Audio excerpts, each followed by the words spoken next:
Assalamualaikum warahmatullahi wabarakatuh. Yunarai begitu nama aslinya memutuskan menjadi mualaf dan menambahkan nama Maryam sebagai identitasnya. Maryam mengungkapkan sebelum memeluk Islam, sehari-harinya dia adalah wanita biasa yang memiliki toko kue walnut cake di stasiun subway, Ansan, Korea Selatan. Dia berjualan bersama ibunya. Kita sering berjualan mulai dari pagi jam 5 pagi hingga lewat malam jam 23 atau pukul 0 malam. Kadang-kadang kita bertukar shift karena terlalu penat. Karena jam kerja yang padat, aku sering mengalami depresi karena kerja sampai larut malam. Aku menjadi kurang senyum, kurang ceria, selalu bekerja overtime mulai dari 15 sampai 18 jam sehari, ungkap Maryam. Maryam kemudian beralih profesi sebagai fisioterapis ketika kontrak tokonya di stasiun subway selesai. Dia menjadi fisioterapis di salah satu rumah sakit di Ansan, Gyeonggi-do, sekitar 40 menit dari Bandara Seoul, Korea Selatan. Namun sesekali dia juga masih membantu ibunya yang membuka toko walnut cake masih di dekat stasiun subway. Ketika aku membantu ibuku berjualan, ada seorang lelaki datang, yang kini menjadi suamiku. Dia bertanya, mengapa aku tidak lagi kelihatan di kios? Namun pertanyaan itu tidak dijawab karena aku tidak lancar berbahasa Inggris, katanya. Setelah perjumpaan tersebut, pria bernama Rizal itu kemudian menawarinya belajar bahasa Inggris secara gratis. Namun dia juga meminta diajari bahasa Korea oleh Yunarai atau Maryam. Pelajaran bahasa itu pun membuat mereka saling mengenal. Wawancara dengan Maryam ini pun dibantu Rizal yang lebih memahami bahasa Indonesia. Rizal berbagi kisah cintanya dengan sang istri dan bagaimana Maryam menemukan Islam. Perkenalan awal kami bermula dari guru dan pelajar, namun kami merasa lebih akrab setelah beberapa bulan berkenalan dan masing-masing tidak janggal untuk berbagi kisah pribadi satu sama lainnya, tutur Rizal kepada Wallipop. Rizal menyebutkan bahwa Maryam awalnya mengetahui mengenai ajaran agama Islam setelah bertemu dengannya. Rizal sendiri berada di Korea karena tengah menuntut ilmu. Saat itu dia merupakan mahasiswa jurusan jurnalistik di salah satu universitas di Korea Selatan.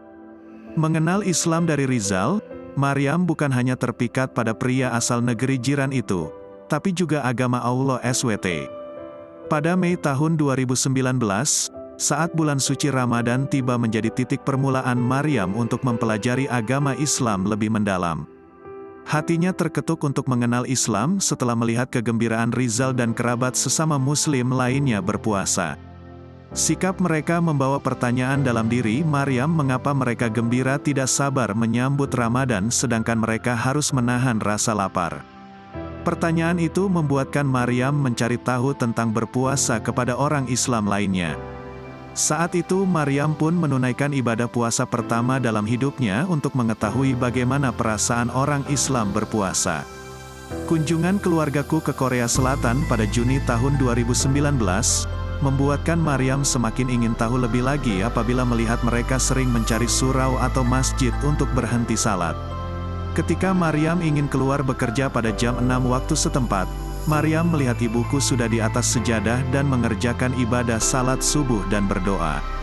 Maryam kagum dengan kesungguhan keluargaku dalam berdoa kepada Allah SWT, ucap Rizal.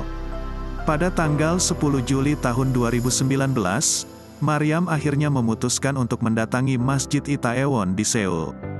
Ditemani Rizal, mereka ditemui seorang imam masjid di sana. Maryam langsung diberikan sedikit arahan serta beberapa ajaran agama Islam dan meminta Maryam pulang dan baca dan apa itu Islam, rukun iman dan rukun Islam sebelum bersedia untuk memeluk Islam, papar pria asal Kelantan, Malaysia itu. Kemudian pada tanggal 11 Juli tahun 2019, keduanya kembali ke Masjid Itaewon karena Maryam semakin yakin untuk memeluk Islam. Dan saat bertemu dengan imam masjid, Maryam bisa menjawab semua pertanyaan yang diajukan mengenai Islam. Aku sungguh kagum dengan kesungguhan Maryam mendalami Islam. Imam kemudian meminta Maryam menunggu selepas salat Asyar. Maryam akhirnya mengucapkan kalimat syahadat di hadapan Imam Abdul Rahman Lee bersaksikan Rizal, kisah Rizal. Karena sudah saling mengenal satu sama lainnya dan Maryam sudah memeluk agama Islam, Keduanya pun memutuskan menikah pada tanggal 15 Agustus tahun 2019. Wallahu a'lam bishawab. Semoga kisah di atas dapat menjadi bahan renungan dan menjadi pelajaran yang bermanfaat bagi kita semua. Wassalamualaikum warahmatullahi wabarakatuh.